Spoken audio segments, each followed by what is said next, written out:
We hebben een tennisvereniging heet Akkerlân in Griek. En we hebben een stuk of 20 leden, we zijn een Lietse tennisclub.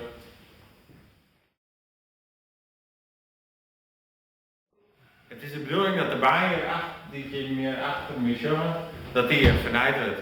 Want deze baan is onheim en het is de bedoeling dat het een kunstgrijsbaan wordt.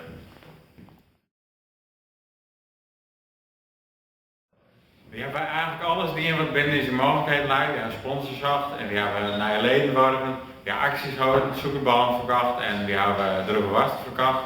We hebben bij de bank best om wat te lenen. En eigenlijk is het laatste stukje wat er dan nodig gaat, dat komt van het dynamiekfeest.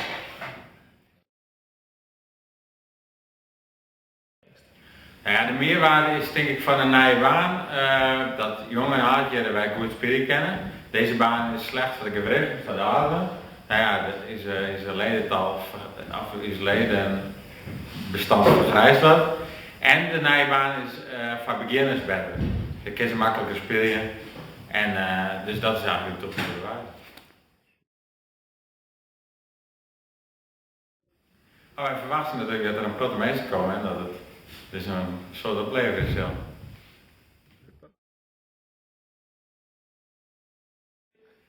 Promotie via je leden. Iedereen kan zijn bekend niet nodig en via internet, Facebook, Twitter, sites.